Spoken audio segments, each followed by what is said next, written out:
Welcome to Viet Calvary Church. We are glad you are here to worship our Lord together this morning. Dù mang với những chị em ở với thực cao với bản thân dùng tàn tía kinh tình đến chiếu với tình hùng yên yêu mai chắc mai tràn làn hám vui là có điền với tàn chiếu có tiền chiếu nên quyền tình có gì vừa phải chiếu dạng phận của như chiếu thần của như là tổ chức vừa thì nói là tức là thần bài to tài đến nay gọi các xin nhớ đi vừa của sự chiếu đồng sản thì bà mẹ cho nhìn một tỏi vừa tán thảo dự dùng của thầy thiết thì mình thành yêu phải mà tây mà bèn phải mà thành kỳ bèn thì phải còn nhớ về gì chế dụng nhân mang thể tặng nhớ việc giao trước thì nuôiอย่างนี้เลยย่อแล้วtrước thì nuôi thảo thì yêu thời về dòng thì vừa chút các thì nhớ đi quần thì nó trong thì trước thì nuôi cây thà sữa thì tặng tiền tao mai thì là thì nhớ mai anh em tại tết thời với cha mẹ có trước và liền siêu thầm vừa chưa thì là cảnh của cháu chúng ta trước cả nhà câu là quyết định tại tàu mình vừa là xin thiếu tàu xì bồn của kỳ mặc chào có thiếu tàu vừa nát cả cả luôn thế sự sinh mệnh được cái mà tàu tàu vừa sớm thứ là theo chết rồi thiếu cả cơm tôi đến phải nhau của anh em khi chủ động từ nhau em dùng sâu dùng mang qua phết thiệt có một hải ở tổng nhau là hải cái bảo thôi nha bóng tổng nhau là thực ra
Okay, dùng mang ở với nó bảo dùng mang có 8 tấn.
quảng khấu quảng hạ nếm bản là quyết định được rằng là cái kháng chứa sự bình thường với số mình tham gia là cái kết quả là chưa được mất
vừa hay thì xếp vào lúc đều vào cái nó chết đi luôn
nhẹ trao thiên thiên toàn thể.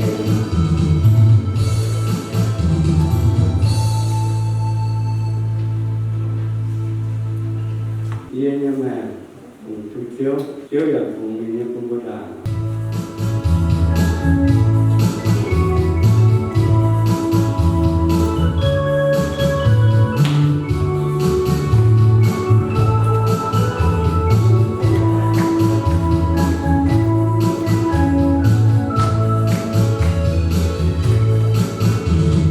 Hãy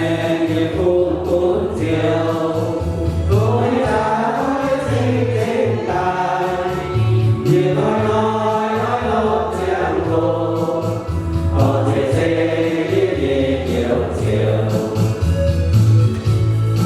để không bỏ lỡ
Amen. Hallelujah.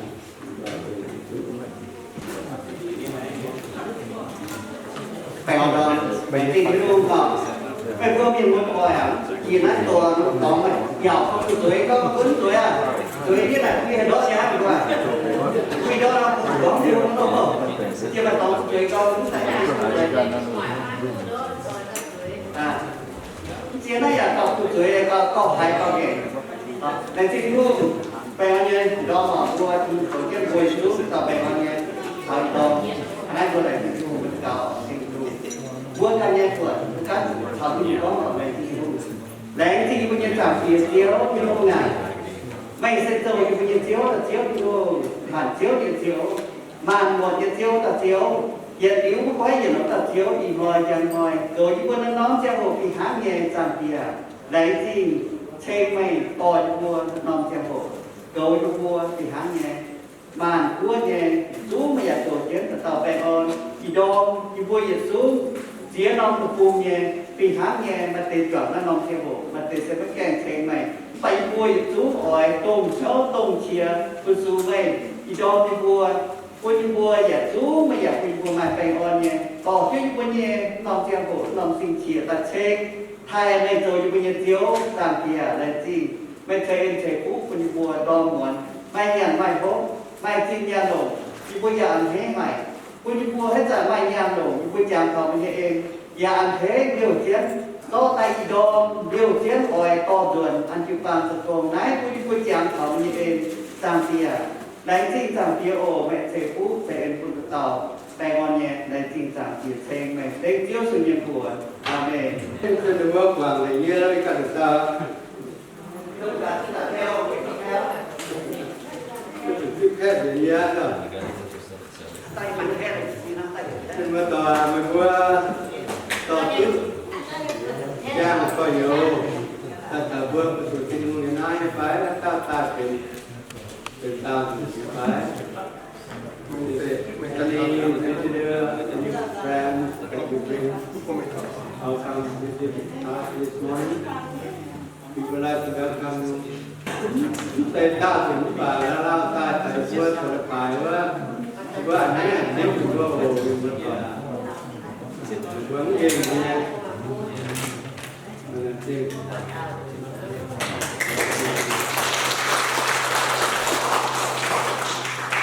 และที่ก่อนลูกเกมบนเนี่ยจุปังแต่ทำว่าเป็นที่นู่นอารมณ์เยอะหาติดน้อยติดcái tai này trước thì thuốc đưa mà phải đưa cái nuôi nha chứ không cần đến nay cũng thì nói còn như các tổ tế mà qua mai chuyện đây sau cái con nha chúng bài mà tế với chúng ta nguyên dân có thể vô mong mỏ tế mà anh đồng nó tỉnh cho mỏ tế là thế không phải tờ nếu mà bỏ mai quá tôi chưa tỏ tam với trắng là rất là cao nhưng mai quá tam như mà quá tam mình đó phải dân cho to nhiều mai quá tôi nghe cái nào mang cú búa mang cú búa như thế mà và mang nó sẽ tạo thành một cây mà còn những chia sẻ luôn tăng với cả những cái tàu của những chút cái đêm nó tệ tao để những cái tàu chúng ta cũng vì mà nó vừa rồi cả số trước đâu là cái làm xong của những cái chưa vừa làm phim chiếu ở cái sở chiếu chụp thùng rồi chẳng chiếu như vừa ở ta mà chiếu như thì có phương tiện để sử dụng toàn vừa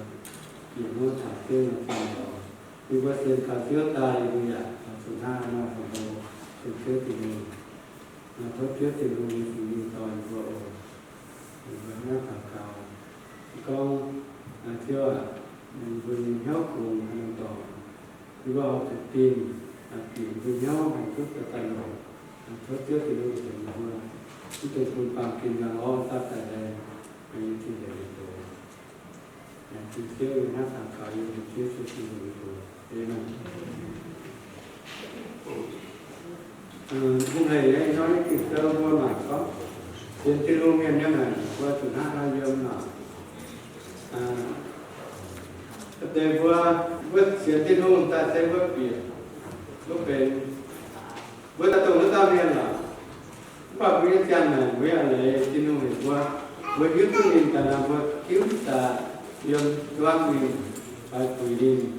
tôi này ở chung vừa dùng hắn vừa toàn lại là này vừa tất cả những đó này phải vừa từ Bapak tu je tuan, Bapak ya tu kurang tu mana, apa itu, kau mak dia lah tay, setiap kali tu ya tinaknya lah, tu lo sekarang tu lo macam macam, betul ni mana mak ujungnya instruction pada buat anak tu,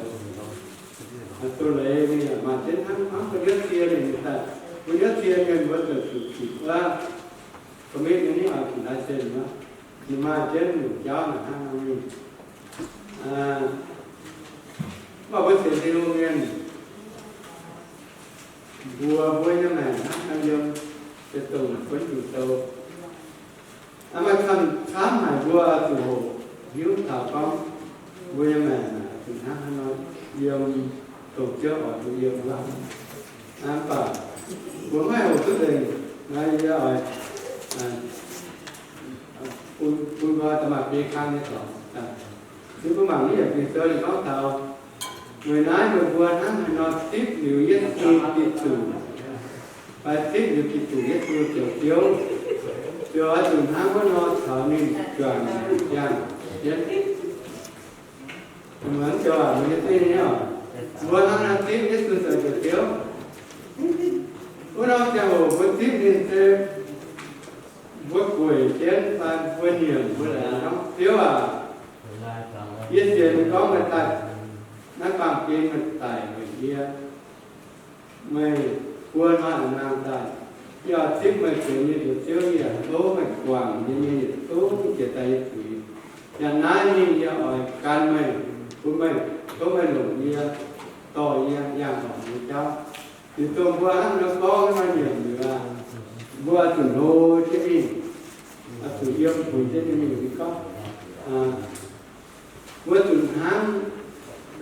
tháng nó có con nó tự làm nó tháng tự làm nó thằng nên chọn này chàng nhé mẹ thưa này là tháng vua như cái như chọn gì đâu hoặc từ Hồ Chí Minh này chiều lại là nắng tình họ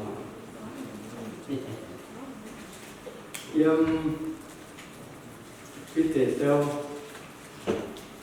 second period tôi ấy thì mà mình có hỏi thì nhiệt tê YouTube với nhiệt tiêu Giêsu thảo nên em thầy tham trên tảng với tảng ở thực thanh nên giả nhiệt nhiều sinh thảo mặt có mặt phải nhiệt tê cho bạn biết chứ nhiệt tê sẽ cha thăm cho mình ha hay hắn nó tung quá với các tiền thầm với tiêu như cái chủ tật là vốn cảnh cái tiền thám bài nói như về như nam đâu nè về như chuối nè giờ thôi cho nên nè bội hồ chứ mình đoán cho mình ha nó hay hồ ha nó hay giữ cái tiền thám cho mình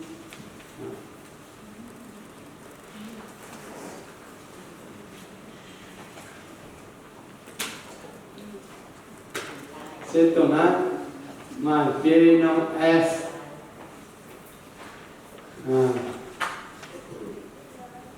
mà thám như rồi mà thám thì cháu có từ hồi giống vậy vừa hồi na thì con mình phải chàng mà con mình chàng con vừa đi đòn rồi nó hay được D hay đôi chân nhiều nhưng mà đúng để kia nó S cũng vừa hồi không hề đó First as when study the word of God, who kinh sâu, hồ nhíu thảo tiếu,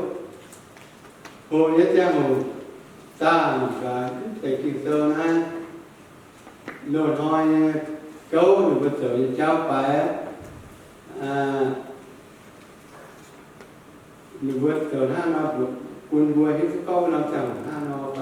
phải đến thầy kinh sâu như vậy na, vua thầy thì gia nó dân phải mà toàn sự thiếu dân như này phải một ta mà kinh sâu chưa nhận để nó có Timothy sơ được có diệt cha hồ sơ nhung nhung hắn có phảiว่าช่วยอัตโนมัติการมันนี่รู้ยังตีมานี่โมเทียนมาเจ้าดอกทั้งนี่โซ่ตัวอย่างเจ้านี่ดอกมีที่ตาตานี่ดิวบ้านตานี่ดอกที่อันดิวอันนี้ดอกที่มีงานรู้ที่มีงานดอกอันที่ป้าว่าเสียสิ่งนั้นนะต้อง expect ข้างบนน่ะก็เสียดายคนแต่รู้น้ำตัวเสียดายแต่ยุ่งสุดเลยmình thấy nó rất là phá bảo thì bác mình có quốc tế trên đảo nước này và chúng ta ăn ngon ăn ha là vẫn sẽ bằng nhân tới dùng thế và vô mảng này thì sơ giả vô ha nó yêu là rồi chú có vô mảng ba nhân từ phá vô hai mảng tổ hắn có có nhau hỏi với ta ở mảng nó ta tự tổ như miền như xưa là nó có mảng nó này ở mảng nó tổ nó thì con kiều sâu dài như vậy yếm bảo là hát mình nói yếm thật như này anh bảo có vua ở yếm hòm nó từng bác với em mảng tôi cũng tao như là như xưa là phải đi tiếp mà thế này và sẽ cái đồ này thì luôn và căn đồ này với ai bảo trưởng hát mình nói cái này cái chúng ta sẽ làm mà tía nhiều của vượt vượt nhỏ và có vượt ta trưởng kỳ sâu cả tiêu trả mà nó có diệt cha hồn rồi được tế rồi quân thiên hùng họ nhóm để quân mà nhớ tỏi tôi mới coi được và quân thiên hùng họ nhóm chiều chiều mấy chủ nhái để cùng miền thì có vừa mà tỏ và vừa chưa thì là vừa nhái như thế nào hắn vượt từ tổng học từ sự tổng học từ cháu và tổng và hắn thì và nhé và vượt từ với anh chết để mình giờ từ tổng giờ từ nhiên từ quân nhau và từ nhái từ với cái thứ này thì người này nó tưởng từ nhái con nghe luôn cứ họ thì không biết tiếng này sorry I just con miền hắn con anh biết nào một cần study qua một cần bằng gì qua hết sao phải chịu luôn cơ quá gì phải được chúa được nhất không yên rõ mà như mà ta cái gì nhớ rồi con đi mấy phạm thì tỏ when you study the word of God, you put it into your heart and you practice. And then daily life you walk according to what you learn from the Bible. Nah, nah, chúng con completely tuân dụng rồi nào. Chúng bảo vừa với chúng con năm tỏ là cái lúc ấy thì mình thành vừa cổ tập với nhau con vừa học được đó. Anh quay tuân bulan dia, tuân bulan kecil dia. Tapan buat tu dia sini tu, tang dia punya na, buat tu pun tu tim kau hanya, họ dia pa hanya tu pa hanya. Con họ na sini buat apa tu dia punya kau hanya họ. Bà buat tu na buat kong, tu jadi na. Với những con này là tỏ đi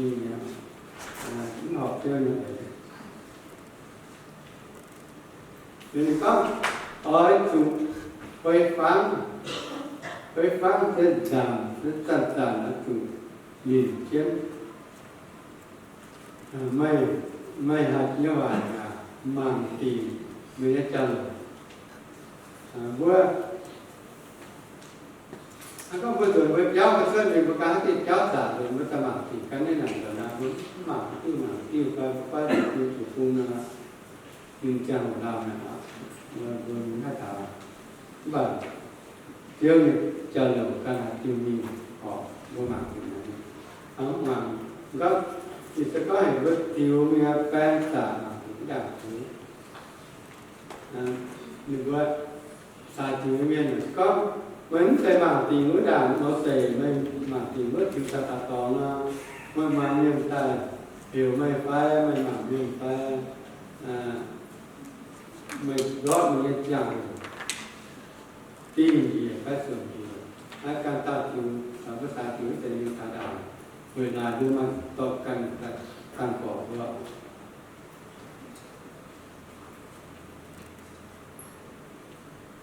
điểm thì tới đó mai con lò nhiên sẽ mất mà miền mải miền tại miền nếu mà cứ việc nhiều cần nhiều miền là nếu mà miền nó phải có clip lại và thật tốt thì mình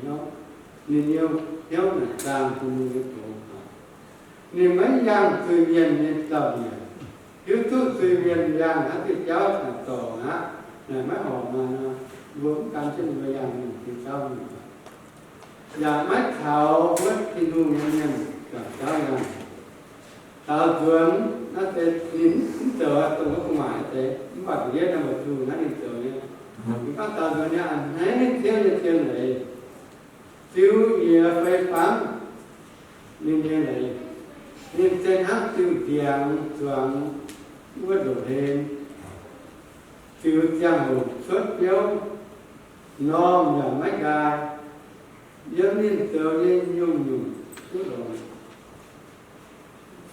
nó còn phải chút rồi là có bức tròn đèn tròn phiếu tròn lai tròn cái này hết là thế có một anh gồm tàu này làm cái này là vừa mới thật vua phục sự chẳng chân như thế sự là tình quê nhỏ vừa phục sự chẳng chân như chẳng có vừa như tình càng có thật sự mà mà sẽ có sự tin hùng bằng càng có thật sự miên cho bây giờ vuông hiểu với tay vừa vượt đầu cũng gọi như miên mình vượt thức cũng gọi và từng người ai sự càng nhìn nhau hẳn người ta có tập với dân đồ tất cả với thức cùng gói mà bằng cùng tên cùng gói nó ở đấy là chút như được phát lại như quay in phát lại như tất cả ai như cái đồ chơi cái bằng tùy tất cả phải những giờ như chúng bằng cả mình quay in và như tất cả này mà như thế này giờ tầm tỏ những cũng họ giờ nhau bữa mình cứ cùng gọi này và mấy tuần mày nãy chơi cần như thế nào có từ ra từ những tàu cho nó từ làm năm làm từ làm có số xe hai chín thông niệm cho đồng quân là tao nha chúng thầy qua các đơn vị và càng và cầu mình ok tập pháp siết tiền người nào nó sacrifice sacrifice con tập pháp nó là hiện nay là mà sâu đó bây giờ cái đường đồng nào ca liên vua cái là ca liên cái đường là tháng đường viết nên cái ca liên cuốn lên căn địa phạm chế tay nhường tay ít quá nên cái ca liên là này anh nói là số mình vượt dốc can sự cũng tình nguyện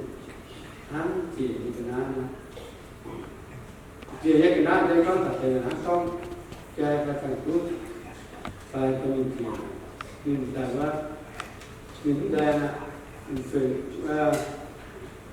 mình có nắm tài mà nắm bảo man này chẳng như là bảo man này có bảo man này nghe chương trình nghe tôi nghe phải nghe cái đó vừa sẽ về nắng nó có về nắng kia là thảo bên đây mình ở miền Nam ta những ai ở bảo to vui như này tao sẽ chiếu thì nhìn vào như thế xưa đêm việc người triệt trên khắp vừa như là chia mà ở miền Nam đó tập như như là anh ấy vừa năm tháng tiền nó mà hắn hai giờ sẽ họp như vậy tiền tặng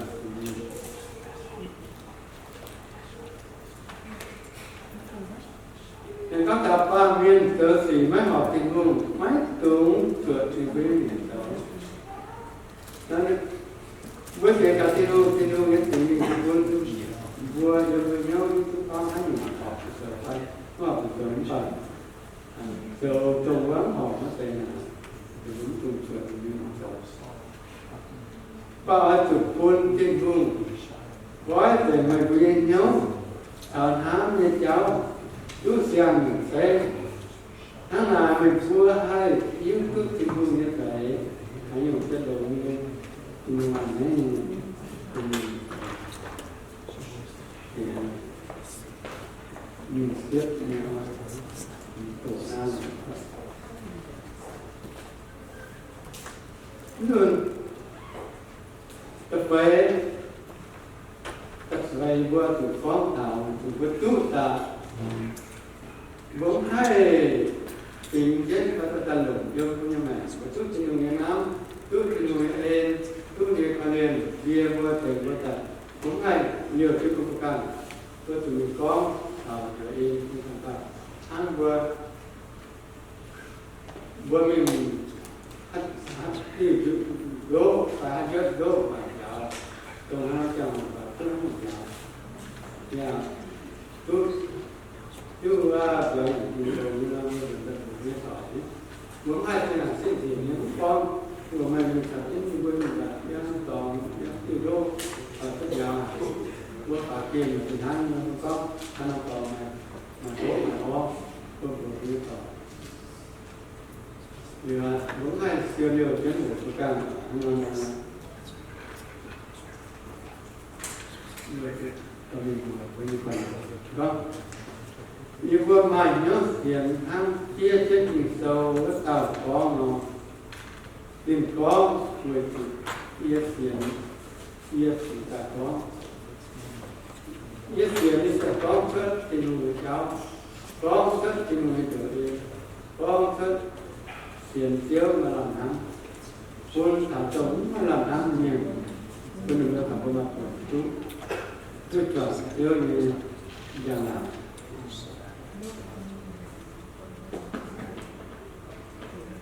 ta gỡ tí đúng xây lưu ia vua và ia vua họ nhìn nhau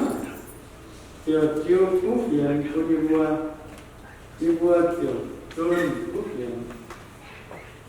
mất về vậy quân nhiên ảnh hết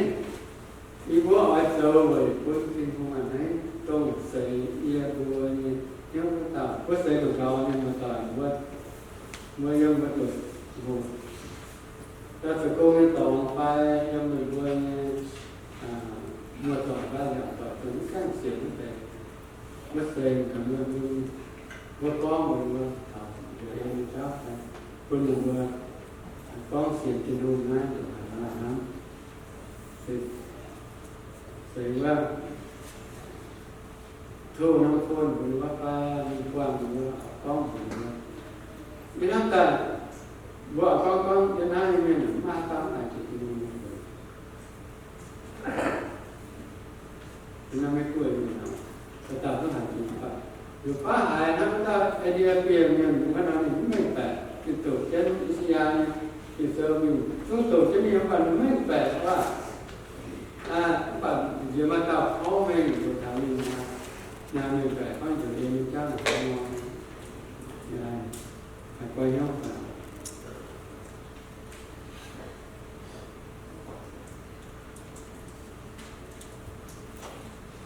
nó được báo với nhái với sự nào tinh hồn tập với nhái có một nhiều cái sự tình nhiều vừa tu như con nó giờ phải khi sơ con như mà nó dân bạn này phải là xóa một cái nó thực tăng có nhưng nó mất cho số nó phải nó là vừa mang cái tình người quốc dân về tỏi phải vừa phải nhỏ thì những chúng phải những chúng nào và từ thả chàng quản chơi xuống sóc mấy thấy thì rất chùa với ta miền nào cái thấy về là tỏi và nếu mãi mới vừa xài kiểu như của em cháu ít rằng yên thì lúc khi đó thì nó mày nhà cũng giống nhau như vậy thì cái điều đó có thể nó trong nó mày ăn có rồi mình ta tỏ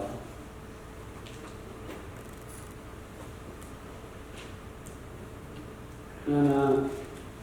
tôi nhái thì mình cũng tiền quân con quân chủ hiện nay với quân là viên hắn rồi thì bây giờ ba hai con của mình các bạn nói hai con rồi phải nhớ cái nào đó nhưng mà cái sự cũng hay cái đồ hay chỗ này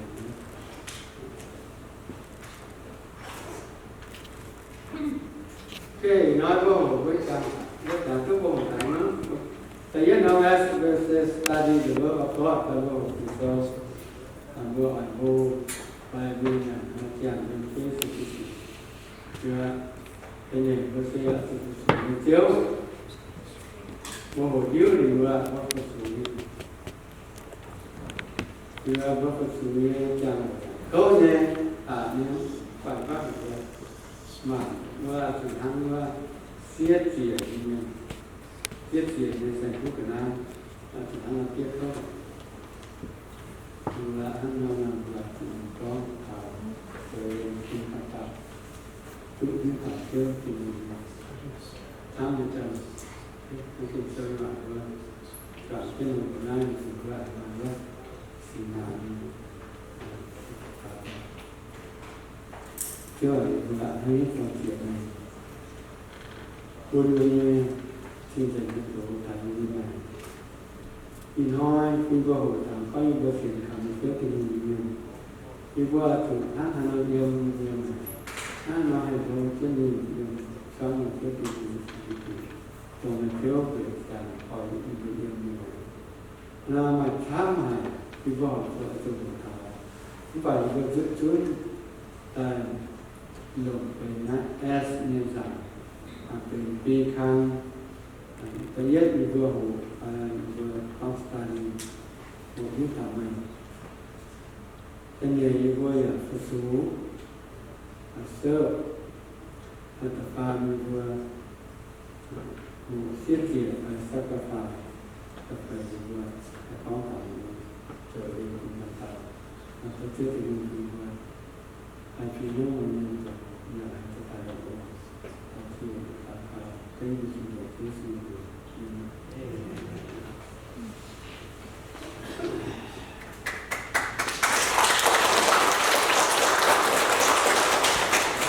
với cái này có chứ với sự nào nữa mong muốn là cái dân năng lực phải vừa để với nhau ở cái chỗ sự cả tiền như tôi có một cái chuyện nhân viên và mình vui ở cái như tôi con ngoài như hát thầm như trời nó vừa mà tôi về làm như thế này con như tôi nhà này người ta những cái cuốn thầm với tự nhiên muốn tự tốt tôi nhà cái tôi nói là tại con mình cũng vậy thì cái con mình cũng vậy anh nhiều người anh sẽ thiếu cái số nguyên liệu để tài nhiên thì là rất là trong và lái tự chủ đó cho mình lắm về chủ và mình cho nhiều chào thì chế nên sản sẽ khổ hơn nhận tôi thì Thực chất nó nhiều xí này thích những hàng phải nên là những từ gì hả tin so Chúa ta cũng nên sẽ có những câu Chúa là phải tạo điều xin chủ viên bỏ chủ viên hỏi như này yêu giáo ai buông na phải tạo điều giáo nhiều chất tài về đạo vâng như là ai hiểu qua hát tầng vinh hát tầng bố mất chiều sẽ phải chạm đi thì con thế xuống tài cũng nhiều điều cũng dám cũng vua rồi cũng tôi chiều bữa xuyên nhìn ta hăng bữa xuyên nhiều nhân phải xuyên cần hăng và thế số tài như hẳn sẽ thì giữ bất đâu vua nó này là làm được càng chính là đâu nó ai bữa chiều sẽ khi như chạm được như thế sự tạm kia vừa là thì này tôi chàng vừa tu quay nhớ tình cảm mình thiếu tình hùng nhật tiết con tiêu mày tiêu như này mình vừa khi có cảm là chúng họ thực tại là tháng sinh mà nhìn như tôi tiêu và tiêu này là nói vừa cũng vừa hay bảo thức quả và là như tôi con người tôi vì tiêu người tuần tháng người là không nên phạm sự của ta phạm phiền chết đến như thế nào của ta về chủ trương họ mình như để mình chủ qua cho tổ hỏi mày chừng có bỏ mày dốc mày quân mày dám được rất ta về giáo dân như mà mình chủ ta thích chuyện cảm ơn thiếu chuyện tôi như thế này mình là phạm tay người nói như vừa xuyên cả mấy thiếu như vừa xuyên có thiếu tiêu sinh chân như vừa như là cha này tại vừa cơ thể hai cái chú chủ để xuất thì mình được nay vừa là sinh hạt thiếu như gọi thật thiếu cả khi là cái tân chủ này vừa tích để con thể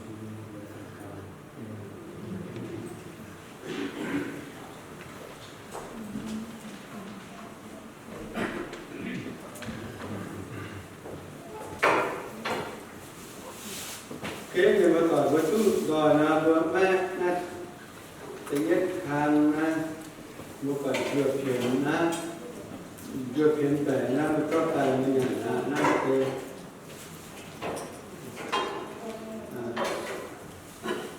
gọi là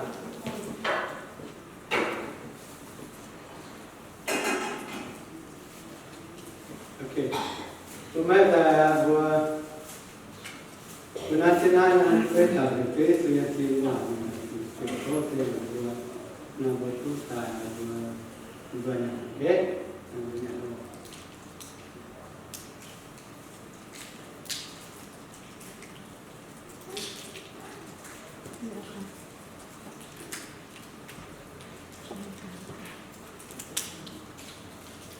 Từ bữa mẹ thì biết ăn, đến bữa ăn từ vườn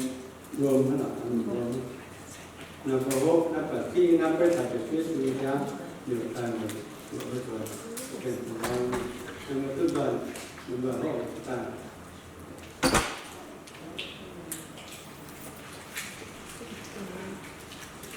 cô chưa ai được cái này thì này nói thật trước là tôi rồi trước cũng luôn được ta bây giờ ta thấy thì quá rồi cảm thấy thiếu mình chỉ có nhiều tiền con thiếu mình chúng ta người vui à không ai chút nhiều nó thiếu thì tiền của mình thì vui thì mình thì có những người ta thiếu nhà này có thể đi nhiều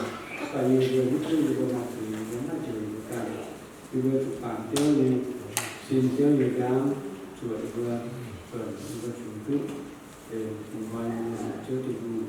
có tiền phạt cao cũng như chuyện sự sự ngày đây càng xe tế phun khúc bên con đường địa treo trang tiên nói thứ bùa các nhau các đèn ca về soạt mình tôn treo Giêsu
điều trường chiến em chưa thì đủ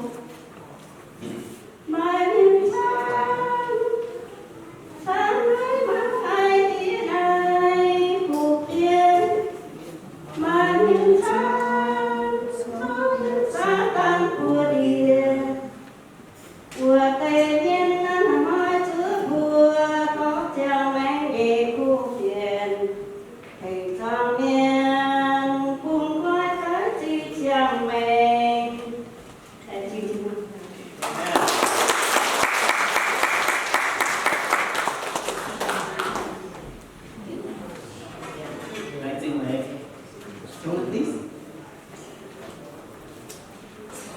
Okay, brothers, sisters, thank you and God bless and love lead us from your honor. Thank you, Father,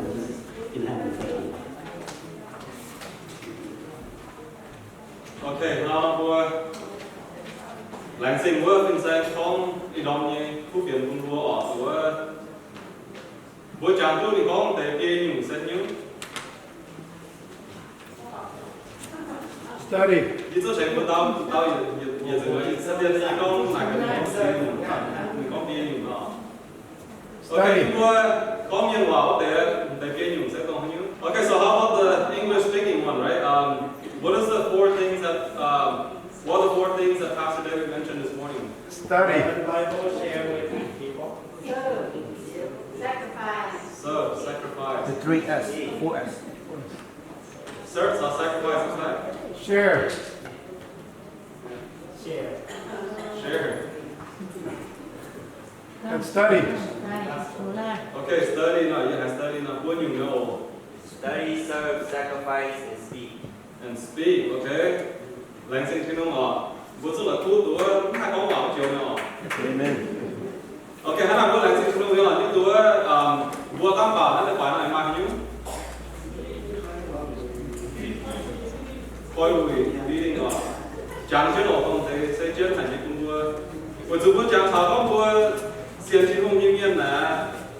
thực sự hay những là vua con ta con tiền thăm nhỏ.